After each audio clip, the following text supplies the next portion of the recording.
김건희 여사 명품백 수수 의혹 사태 이게 지금 이번 주 금요일에 수사심의가 열리는데 어떤 결과 나올지는 지켜봐야겠지만 지금 지난주부터 지금 논란이 커지고 있는 게 문재인 전 대통령 가족 수사 관련된 내용입니다. 이 문재인 전 대통령의 딸 다혜 씨 집 압수수색을 또 했고 그리고 지금 언론 보도를 통해서 여러 가지 의혹들이 다 지금 보도가 되고 있어요. 이걸 볼 때 김건희 여사 관련된 이 명품백 사안과 너무나 비교가 된다 이런 비판도 나오고 있는데 우리 의원님은 이 사안 어떻게 보고 계십니까? 이게 4년 전에 국민의힘에 의해서 고발된 사건이었잖아요. 근데 뭐 곽상도 의원이 뭐 의혹 제기하고 그랬던 기억이 있습니다. 4년 전에 국민의힘에서 고발된 건이었는데 수사하지 않다가 이것도 까마귀 날자 뭐 배 떨어진다라고 그 이창수 지금 중앙지검장. 중앙지검장이 전주지검장이었잖아요. 그 사람이 중앙지검장으로 이렇게 오고 그다음에 그 민정수석실 부활을 하면서 검사 출신 민정수석 임명했잖아요. 그 이후에 이제 수사가 갑자기 막 진행되면서 이렇게 된 거예요. 그러니까 결국은 저희가 봤을 때는 이것도 뭐 이제 그 보수 쪽에서는 진상규명 해야 되는 거 아니냐 뭐 이렇게 막 얘기를 하지만 그 이전에 그러니까 순서가 그 이전의 의도가 대단히 안 좋다는 거죠. 그러니까 지금 현재 뭐 최혜병 특검법 김건희 무혐의 종결 처리한 거 그리고 뭐 각종 지금 그 윤석열 정권 지지율 폭락하고 이런 것들을 국면 전환하기 위해서 이걸 터뜨렸다. 이렇게 저희는 이제 그런 의혹을 갖고 있는 거죠. 기본적으로 하필 왜 이때냐라는 거 그리고 수사 방식을 볼 때 김건희 여사 관련 수사할 때는 김건희 여사 이제 만나러 비공개 출장 갔던 검찰이 열심히 또 압수수색을 다 이제 하고 있는 거 아니겠습니까? 계좌 추적도 하고 있고 그러면은 김건희 여사 관련된 도이치모터 주가 조작 의혹 사건이라든가 명품백 수사 관련해서는 왜 이렇게 한없이 검찰은 작아졌었는가? 이런 얘기, 형평성 논란이 제기되는 거 아니겠습니까? 그래서 문재인 전 대통령 뭐 지금 공식적인 입장은 내놓지 않고 있다고 하지만 어제 뭐 들어보니까 굉장히 격앙된 상황이다 이런 얘기는 하고 있더라고요. 또 이재명 대표가 이제 만나러 가죠. 양산에 가서 이재명 대표를 그 대표와 이제 문재인 전 대통령 만나게 되는데 아마 이 얘기도 있을 것 같아요. 그러니까 자꾸 이렇게 악순환이 되풀이되는 것 같아서 좀 안타까운데.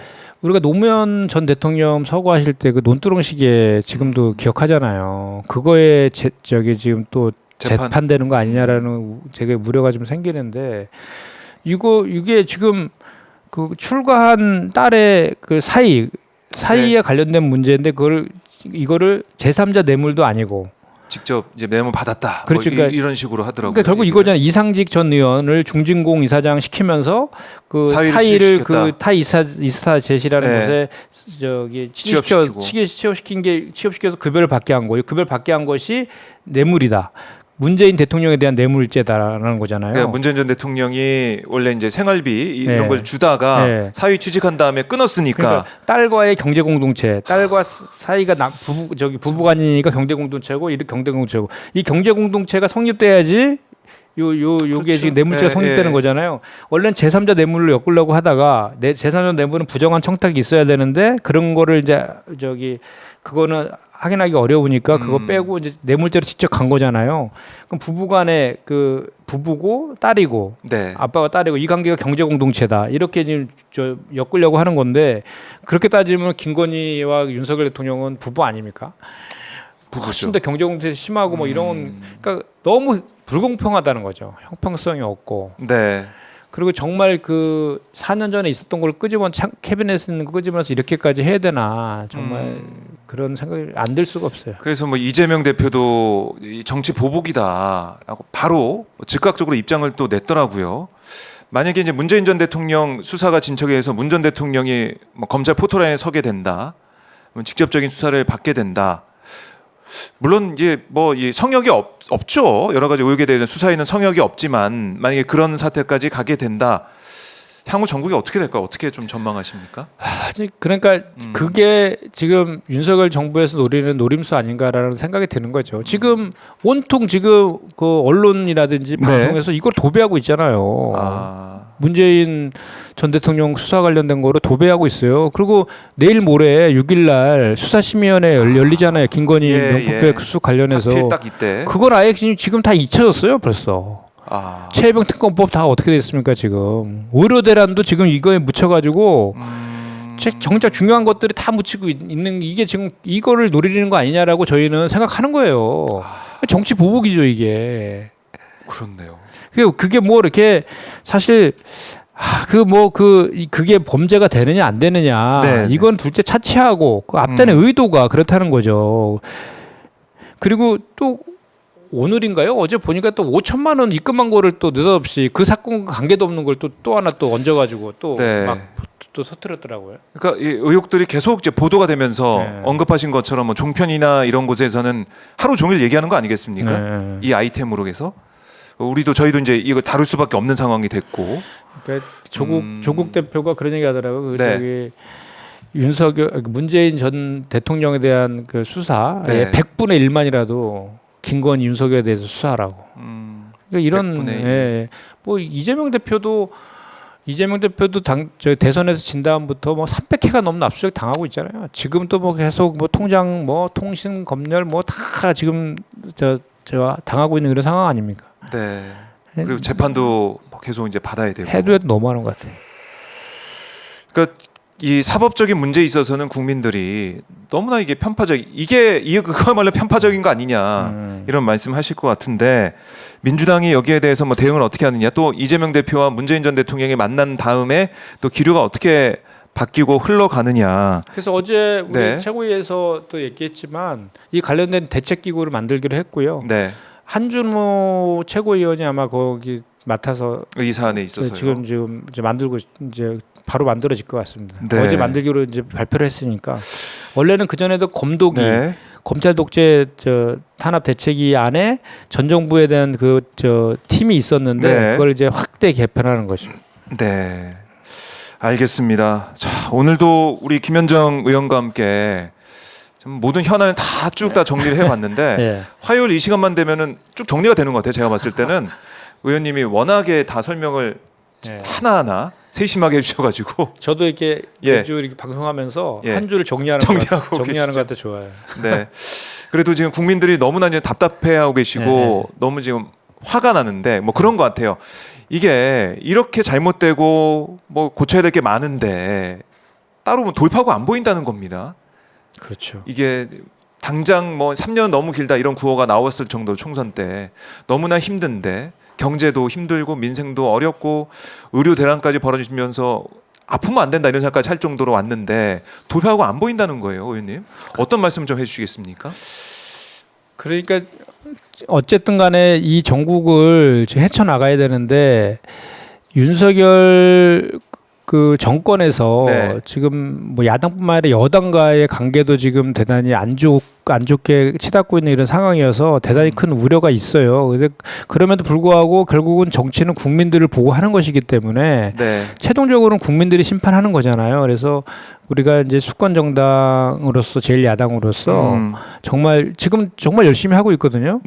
그 민생 법안들도 지금 많이 내고 있고 그래서 일단은 그 투트랙 전략으로 우리 당의 입장은 지금 가져가려고 하는 기조가 있어요. 이게 뭐냐면 민생 법안이랑 관련된 것들은 그대로 하고 여야 합의를 통해서 추동해서 가고 그 특검법이라는 이런 것들은 그 나름대로 가고 두 개를 연계시키지 말고 각자 이렇게 할 것들을 하자. 이렇게라도 저 국정을 우리가 주도해 나갈 수 있도록 야당 역할을 하자 이런 기조로 지금 하고 있고요.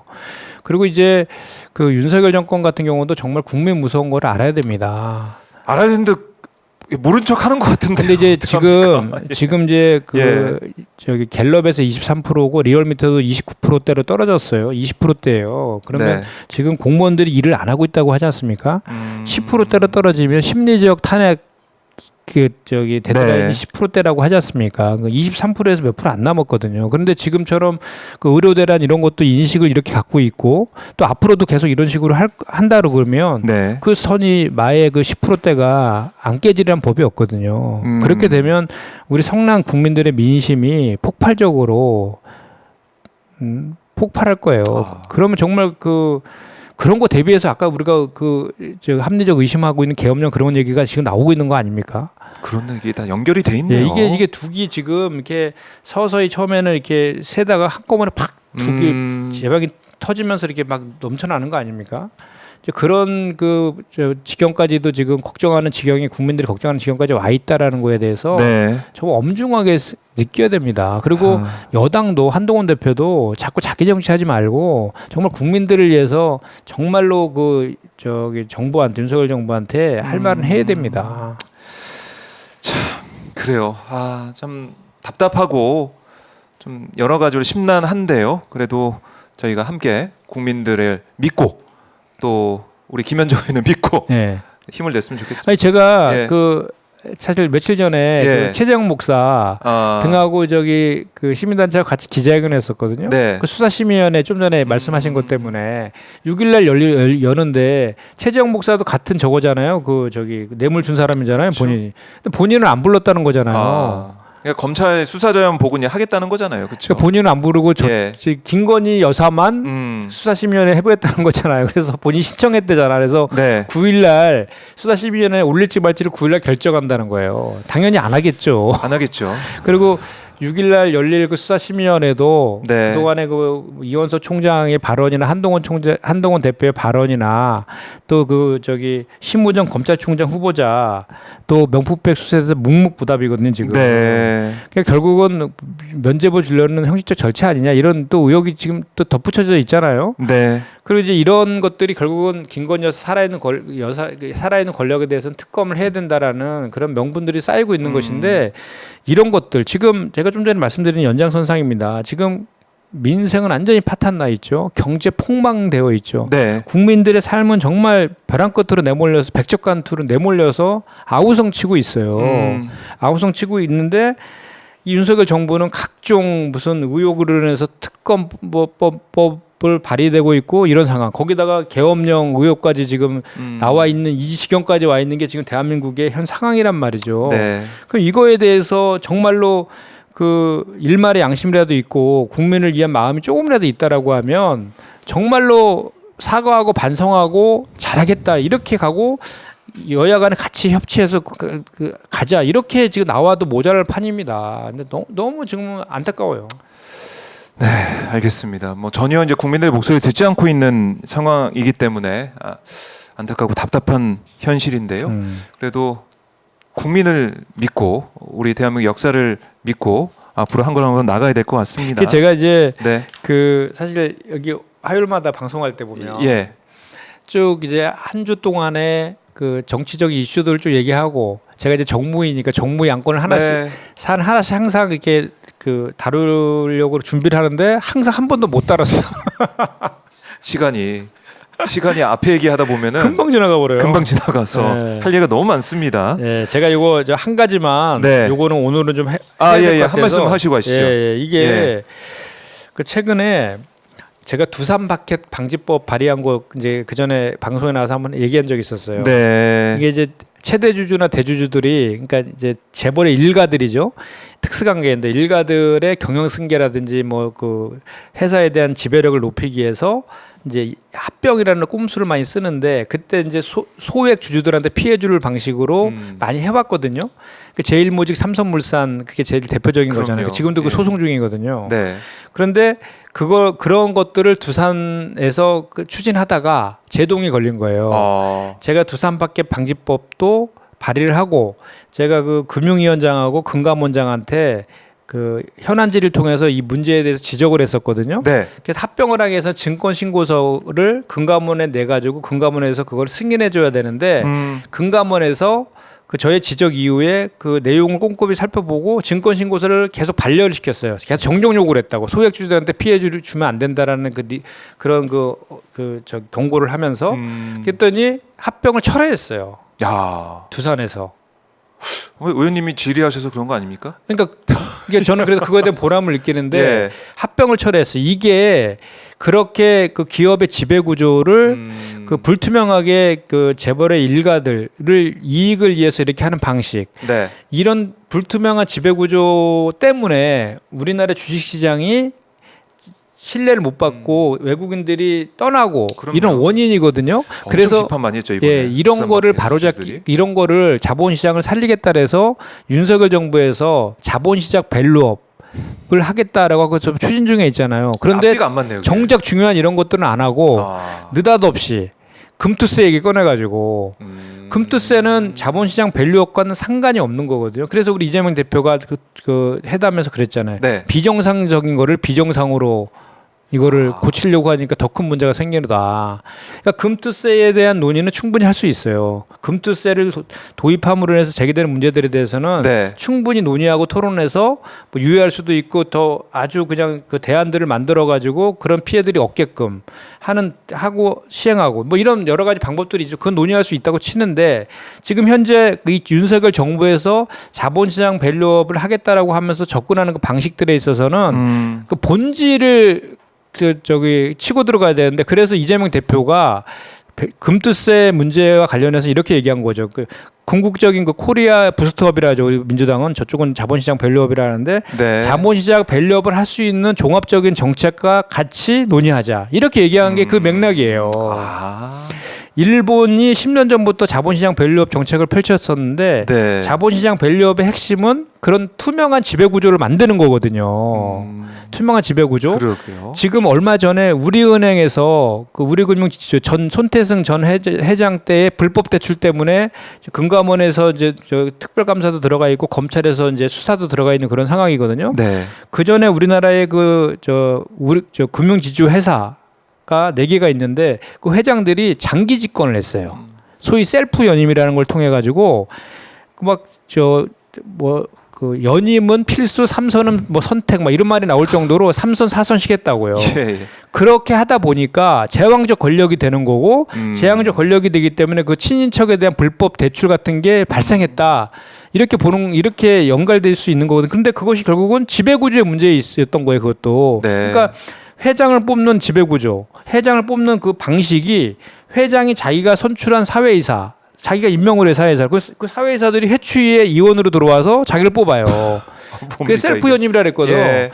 이런 지배구조가 잘못되어 있는 이상 이런 일은 반복될 수밖에 없는 거예요. 그래서 투명한 지배구조를 확립하는 게 자본시장 밸류업의 핵심이고 본질인데 윤석열 정부는 그렇지 않고 자꾸 겉다리로 가고 있다. 그걸 제가 계속 지적하고 있고 앞으로도 계속 지적하고 있고 그래서 제가 오늘도 그 법안 네. 그 주산박개 방지법 법안도 냈고 또 이사의 충실 의무를 그 공정 의무로 바꿔가지고 그 회사뿐만 아니라 주주들에게도 공정 의무를 진다라는 상법 개정안도 이제 발의를 한 것도 있고 오늘은 또 이어서 그 우리금융지주회사의 그런 그 불법적 특혜 대출 같은 게 발생하지 않도록 하는 그 네. 근본적인 것들, 그 회장의 그 지배 뽑는 선출 절차를 투명하게 바꾼다는 그 법을 제가 오늘 또 발의합니다. 네. 그러니까 이게 사실 중요한 법안이고 맞아요. 중요한 사안인데 지금 우리가 앞에서 쭉 얘기했듯이 네. 이런 사안들 때문에 묻혀 있는 거죠. 예, 그래서 이것도. 지금 제가 네. 말씀드리려는 요지는 뭐였냐면 아까 막 이렇게 꽉 막힌 전국을 어떻게 풀어야 됩니까 이렇게 했잖아요. 네. 이런 방식이어야 된다. 이런 방식으로 우리 민주당은 준비하고 있다는 거예요. 그래서 이게 지금 제가 그 발의하고 이렇게 그동안 해왔던 과정을 제가 말씀드렸지만 정책위 의장인 진성준 의원도 이거에 대해서 이렇게 하기로 동의가 돼 있고 이재명 대표도 이제 그 얘기 말씀을 하신 거거든요. 그래서 네. 우리 더불어민주당 같은 경우는 더불어민주당 자체적으로라도 자본시장을 그 활성화시키기 위해서 투명한 자본시장을 만들기 위한 그 코리아 부스트업 정책들을 지금 한번 발표했는데 꾸준히 이거를 실제로 그 입법까지 될 수 있도록 챙기고 나가겠다 이 얘기를 지금 하고 있는 거죠.